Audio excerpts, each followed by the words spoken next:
Buenas tardes a ustedes. Hoy estamos en nuestro primer espacio de Política Chubut TV con la presencia en Comodoro Rivadavia de la candidata a presidente por el Frente Progresistas, Margarita Stolbizer. Te damos la bienvenida, Margarita, en la ciudad de Comodoro. Muchas gracias, un gusto para mí estar aquí. Queríamos compartir con vos este espacio y consultarte sobre aquellas políticas de proyección que se enmarcan dentro de estas políticas del Frente Progresista en caso de que puedas acceder a la presidencia de la Nación Argentina, que nos puedas comentar brevemente algunos de esos temas importantes. Bueno, felicitaciones por supuesto por el espacio, por la inauguración de este espacio y muchísimas gracias. Nosotros venimos planteando desde hace tiempo que es necesario pensar a la Argentina a través de un modelo de desarrollo económico, pero fundamentalmente productivo y humano, que permita a todas las personas en igualdad de condiciones alcanzar a través de un Estado fuerte, con capacidad, los bienes y servicios que necesita para vivir con dignidad. Y los dos ejes sobre los que nosotros estructuramos este modelo y la búsqueda de la igualdad como horizonte son la educación y el trabajo. Pero ¿qué es lo que nos ha ocurrido en los últimos años en un país como el nuestro, que tiene tantas capacidades para poder realmente desarrollar? Bueno, es que no ha habido una atención, y no digo que no haya habido recursos. La educación ha tenido muchos recursos destinados y sin embargo los resultados han sido muy malos, porque no hemos discutido sobre cómo mejorar la calidad de nuestro sistema educativo. Entonces hemos perdido posiciones, los jóvenes que rinden exámenes no aprueban los exámenes a los que se los someten, y hoy tenemos algunas cifras que son realmente alarmantes. Solo el 44% de los que empiezan la escuela la termina, y la mitad de esos que terminan la escuela lo hace sin comprender lo que está leyendo. Entonces es importante entender que necesitamos cambiar los contenidos de la educación y también los métodos de la enseñanza para brindarle al joven, sobre todo en la etapa de su escuela secundaria, las herramientas que le permitan salir al mundo del trabajo con competencias, con calificación para ir a un trabajo formal, y también la posibilidad de ingresar a la universidad para poder seguir dentro del espacio educativo, e integrando también las universidades, la ciencia, la técnica, la innovación en ese proyecto de desarrollo, con profesionales que acompañen lo que la Argentina puede y lo que la Argentina necesita. ¿Cuál es la evaluación que hace Margarita Stolbizer en cuanto a la situación económica del país y la proyección de políticas económicas al futuro?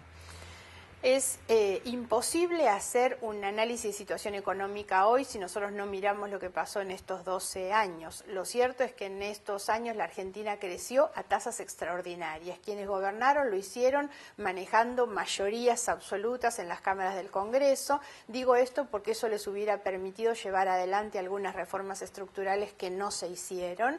Y sin embargo, ¿qué es lo que nos están dejando? Un país que, pese a la abundancia que ha tenido durante todos estos años, hoy tiene 12 millones de personas pobres, la mitad de la fuerza laboral en condiciones de precariedad, 25% de inflación. Somos el único país, salvo Venezuela, Siria y Sudán, que tienen una inflación tan alta. Y esta es la condena tanto a los asalariados, medios y bajos, como a los cuentapropistas. La inflación es un castigo, un impuesto que nadie votó, y realmente es lo que afecta hoy seriamente nuestras posibilidades y nuestra economía. Pero también el deterioro de nuestras instituciones, la falta de previsibilidad. Alguien que va a invertir, que va a poner su capital, mucho o poco, en un emprendimiento, necesita saber que no les cambian las reglas de juego, necesita saber que tiene mercados donde vender lo que produce.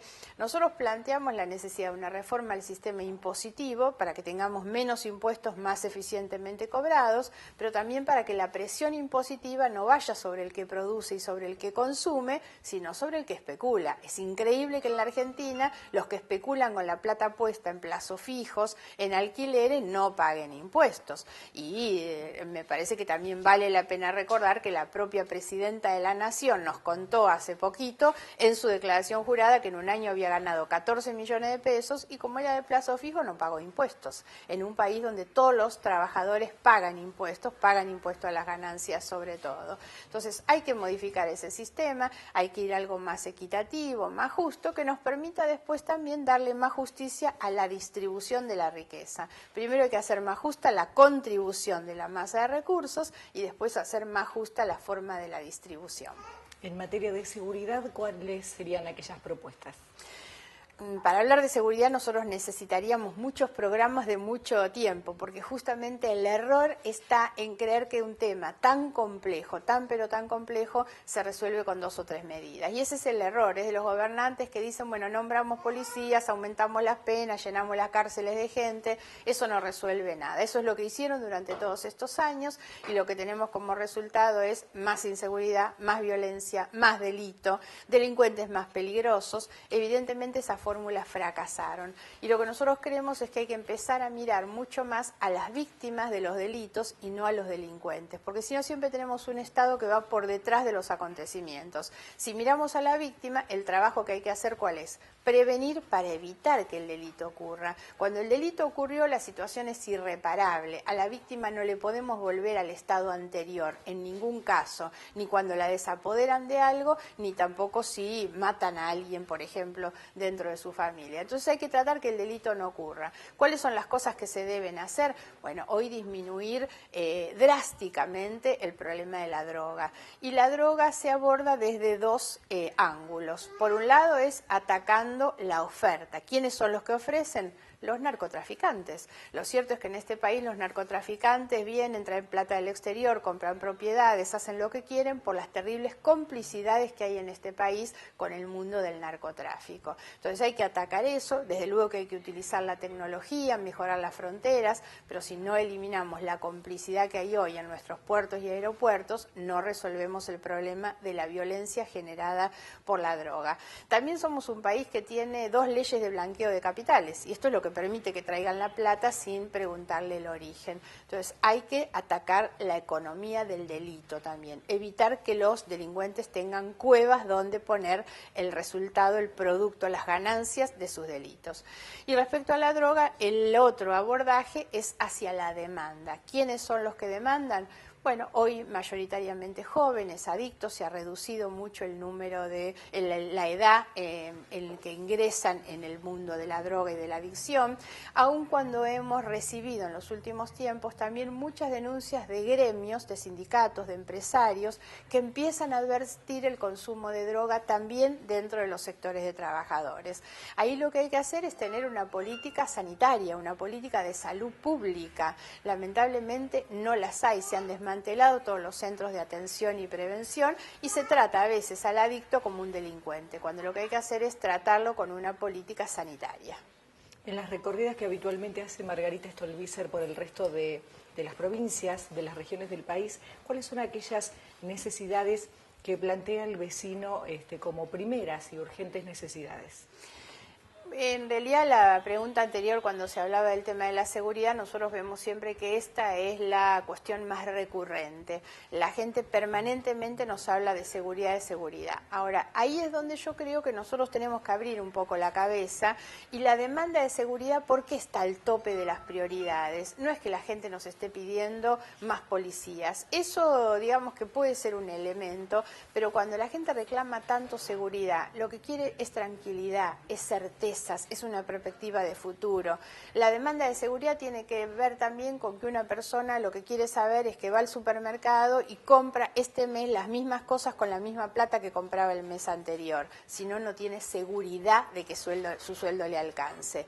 La demanda de seguridad en muchos casos es también saber que uno sube a un colectivo, sube a un tren y el tren llega a destino. Eso también es una demanda de seguridad vinculada con la vida personal. La seguridad es saber que uno hace un aporte al sistema jubilatorio y que cuando llegue a ser viejito va a tener una jubilación digna. Por eso la seguridad está al tope de las prioridades que tiene la agenda social. Hay que entenderlo desde ese punto de vista y no pensar que la seguridad se resuelve solamente mandando más gente a la cárcel. La seguridad es un concepto integral que quiere decir protección y certezas. Eso es lo que nos están pidiendo. ¿El ciudadano de hoy tiene esa inquietud de querer participar activamente en la política o trata de mantenerse de manera paralela sin interesarse quizás en la participación activa?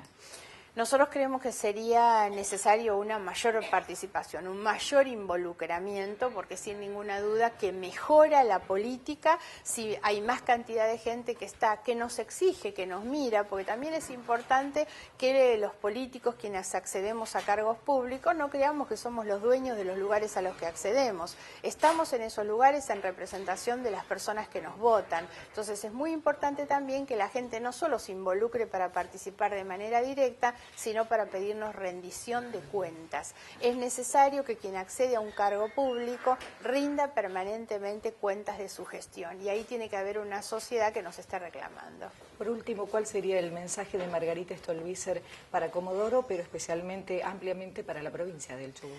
Nosotros venimos planteando que no se dejen llevar por este discurso tan instalado de que hay que votar en contra de uno o hay que votar a favor de uno para que pierda el otro. Esta idea del voto útil no es buena, no es bueno votar enojado. Los que están gobernando se van a ir el 10 de diciembre, entonces lo importante es que nosotros podamos votar positivamente cuál es el proyecto de la Argentina, votar de acuerdo a nuestras convicciones. Nosotros queremos que lo que triunfe en el debate sean las ideas, los principios, los valores que nos dan identidad. Y en ese sentido lo que yo le pido a todos es que cuando vaya a votar no vote pensando en mí, sino que vote pensando en vos, en tus sueños, en tus hijos, en tus padres, en tus amigos, en tu patria. Votá pensando en vos.